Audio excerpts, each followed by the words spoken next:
This is Chapter 7, Section 4, Day 1.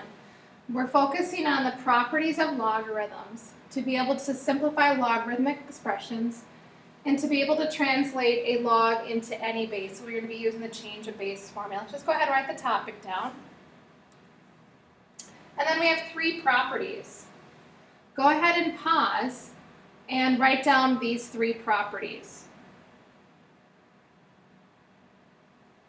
All right, the first property is when you have a product and you want to split up this x and y into separate logarithms. Notice the logarithm base a of x plus logarithm base a of y. The next property is division. So this is division. So to split this logarithm up into two logarithms, you subtract them. And then the last property has a power. This is x raised to some power. What you can do is you can bring this power down in front, so you have that power in front, and that'll help you to reduce. So here are three properties we're going to use. All right, first example. We want to rewrite these expressions as a sum or difference using the properties from the previous slide. So our first example, we have log base 9 of 2 times x. So remembering from property 1, what do you do to split that logarithm up into multiple logarithms? Well, that's property 1. You have a logarithm base 9 of 2 plus a logarithm base 9 of x. This next example, I'd say you don't need to write down. Very similar to the last one. You have a logarithm base 4 of 3 times x times y. So this is still the first property.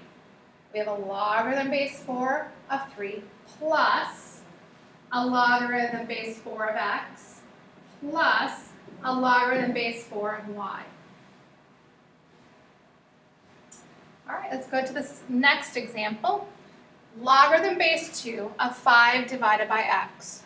What are we going to do to change this logarithm into multiple logarithms? Well, that's property 2 from the previous slide. We subtract them because this is division. So we have a logarithm base 2 of 5 minus a logarithm base 2 of x. Our last example, we have a logarithm base 2 of x raised to the third power. That's the third property, where we can bring this exponent down in front. So now my 3 is in front of the logarithm. So you'll see some problems like that in your homework, where you have to use the properties to rewrite into a sum or a difference. All right. Now we're going to do the opposite from the previous slide. We have multiple logarithms and we want to combine them back into one. So the first example, we have log base 3 of 10 minus log base 3 of 5. What do we do to combine them into one logarithm? Well, notice the sign right here. This is subtraction. This is the second property. How do we combine them back together? Is by division. So 10 divided by 5. And then see if you can reduce that fraction down. You can. 10 divided by 5 is 2. So log base 3 of 2 is your final answer.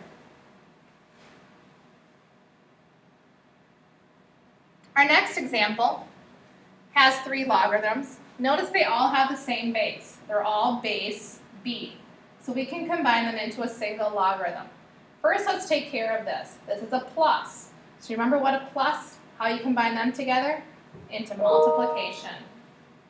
Then this one, this is division, because we have a subtraction sign. So I'd first combine these two together. So it looks like log base b of x times y. And now we're going to divide. So we have log base b of xy over xz. Because remember, this subtraction is division. Now let's see if we can simplify within that parentheses.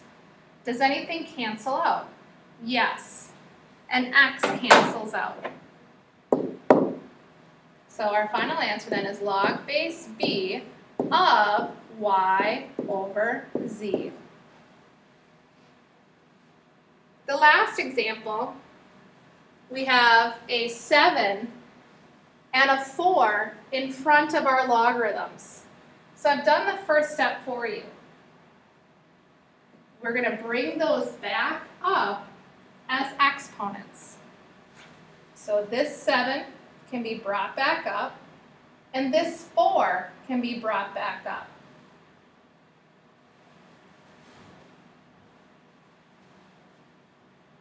So now it looks like the 7 as a power and the 4 as a power. What do I need to do next? I have log base 3 of y to the 7th minus log base 3 of x to the 4th. How do I combine those two together? Well, notice the sign. This is subtraction, so this is property 2. I can divide those two. So it's y to the 7th over x to the 4th. There isn't any more simplifying I can do within that parentheses because there's no canceling going on. All right, a couple more sets of properties. We have inverse properties, one with a logarithm times an exponential. And what happens is they undo each other. I have a logarithm base b, I have an exponential base b. What happens is they cancel each other out, and we're just left with whatever that x is. So here's a couple examples off to the right. I have a logarithm base 3, an exponential base 3. They both have to be the same base. So what's my answer? Whatever this exponent is. So my answer is y. So you try the next one. Logarithm base 5 of 5 to the 4th. What would be my answer there? Well, those two will cancel each other out. A logarithm base 5, an exponential base 5, we're just left with 4. All right, let's go on to the next box. The next box has a exponential base b raised to a logarithm base b. They also cancel each other out. So here are a couple examples off on the right. I have 5 raised to a logarithm base 5. What our answer is left is just y. So you try the next one. Just do it in your head. 3 raised to a logarithm base 3 of 4. What will be your answer? It'll be just 4. All right, now let's go ahead and use these properties to reduce down this expression. So our example is 3 raised to a logarithm base 3 of 6, and then plus log base 5 of 25. So let's take care of this piece first. These are inverses of each other. We have an exponential base 3, a logarithm base 3, so we're left with just 6.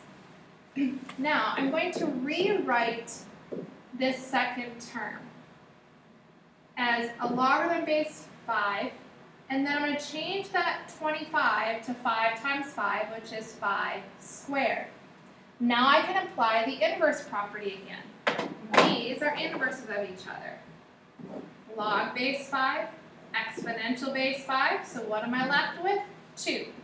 So 6 plus 2 is 8.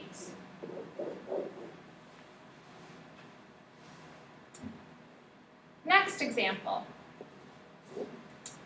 I